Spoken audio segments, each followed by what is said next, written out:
Hello, welcome to my YouTube channel. তো আজ মধ্যবিত্ত পরিবারের বাবা মার স্বপ্ন পূরণ করতে চলে এসেছি এবং সবাই চায় তার সন্তানকে একটা ভালো কম্পিউটার গিফট করতে, কিন্তু তাদের বাজেট কম থাকায় এবং সেই কম বাজেটের মধ্যে কি কি কম্পোনেন্ট ব্যবহার করলে একটা পিসি পুরো সেট আপ করা সম্ভব সেটাই আপনাদের সঙ্গে আলোচনা করব। এবং আমার এই যে প্রাইস রেঞ্জটা থাকবে 35,000 এবং 35,000-এর মধ্যে আপনি একটা গেমিং এবং একটা পারফরমেন্স পিসি কী করে সেট আপ করতে হয় সেটা নিয়ে আজকে আপনাদের সঙ্গে আলোচনা করব। কী কী কম্পোনেন্ট ব্যবহার করলে আপনি আরও মোটামুটি 5 থেকে 6 বছর এই পিসিকে একদম র্যান্ডমলি ইউজ করবেন, আপনার কোনো প্রবলেম হবে না। তো চলুন ভিডিওটা লেট না করে স্টার্ট করা যাক। আমরা প্রসেসর দিয়ে স্টার্ট করছি। এটা AMD Ryzen 5 5600G desktop processor এবং এটাতে 6 কোর 12 থ্রেড থাকবে এবং ক্যাশ থাকবে 19 MB।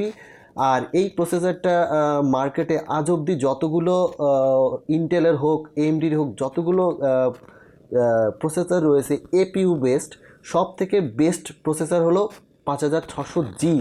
তো এটার যে up to 4.4 gigahertz max boost পাবেন, মানে এর যে স্পিডটা থাকবে এটা ম্যাক্স 4.4 গিগাহার্টস এবং এতে রয়েছে উইথ রেডিয়ন গ্রাফিক্স। তো এর যে ফিচার, চলুন একটু নিচে গিয়ে দেখি। এবং এটার যে প্রাইস রয়েছে 13,999 টাকা, অলমোস্ট 14,000 টাকায় আপনারা এটা পেয়ে যাবেন। আপনারা আরও ডিটেলস জানতে চান তাহলে আমি নিচে ডিসক্রিপশনে লিঙ্ক দিয়ে দেবো, ওখানে গিয়ে আপনারা দেখতে পারেন যে এর আর কী কী ফিচার্স রয়েছে। তো একসঙ্গে এত ফিচার্স আলোচনা করা সম্ভব নয়, কারণ ভিডিওর লেন্থটা তাহলে অনেকটাই বড় হয়ে যাবে। নেক্সট কম্পোনেন্ট আমরা যেটা এই বিল্ডে ব্যবহার করেছি সেটা হলো Asus Prime B450-এর M.A.2। এটা AMD AM4 বেসড সকেট এবং এটাতে Ryzen আপনারা 5000 এবং 4000 এবং Z সিরিজের প্রসেসর ইউজ করতে পারবেন। এবং এই মাদারবোর্ডটা 3rd জেন, 12 জেন এবং 1st জেন AMD Ryzen আপনি ব্যবহার করবেন এবং এতে আপনারা DDR4 মাইক্রো ATX মাদারবোর্ডও ব্যবহার করতে পারবেন এবং সঙ্গে সঙ্গে M.2 সাপোর্টেড রয়েছে এবং HDMI, DVI এবং DD/1 Gbps ethernet, bias, flashback এবং অরো সিঙ্ক 8GB রয়েছে। প্রাইসটা 8,415 টাকা। এই প্রাইসটা সাধারণত ভ্যারি করে ডে বাই ডে। হয়তো আজ এই প্রাইস রয়েছে, আগামীকাল হয়তো দেখলেন প্রাইসটা কমেও যেতে পারে, সামান্য বেড়েও যেতে পারে। এই মাদারবোর্ডের ডিটেলসটা যদি আপনারা আরও বেশি করে জানতে চান তাহলে আমি ডিসক্রিপশনে লিঙ্ক দিয়ে দেবো, ওখানে গিয়ে আপনারা এই মাদারবোর্ডের ডিটেলসটা আরও ভেরিফাই করে নিতে পারেন যে হ্যাঁ মাদারবোর্ডটা কেমন। তো চলুন নেক্সট কম্পোনেন্টের দিকে আমরা এগোই। আমরা যে নেক্সট কম্পোনেন্টটা ব্যবহার করেছি সেটা র্যাম। এটা কর্সিয়ারের ভেনজেন LPX 8GB র্যাম। তো আপনারা যখন এত কম দামে একটা পিসি বিল্ড করতে চাইছেন 35,000-এর মধ্যে, তো সেখানে আপনারা দুটো র্যাম ব্যবহার করা খুব একটা জাস্টিফাই নয়। আপনারা চাইবেন প্রথমে ফার্স্ট ইনিশিয়ালি একটা 8GB র্যাম ব্যবহার করে দেখতে যে আপনার কাজ সেটাতে কতটা এগোয় বা কী স্পিড থাকে। দেন আপনার কাছে যখন মানি থাকবে বা টাকা চলে আসবে তখন আপনি একটা নেক্সট 8GB মেমোরি কার্ড ব্যবহার করতে পারবেন। নেক্সট যে কম্পোনেন্ট আমরা ব্যবহার করেছি সেটা ডিপ কুলের একটা পাওয়ার সাপ্লাই। এটা ডিপ কুলের PK550D। এটা 550 ওয়াটের একটা পাওয়ার সাপ্লাই এবং হ্যাঁ এটা 80+ ব্রোঞ্জ সার্টিফাইড পাওয়ার সাপ্লাই।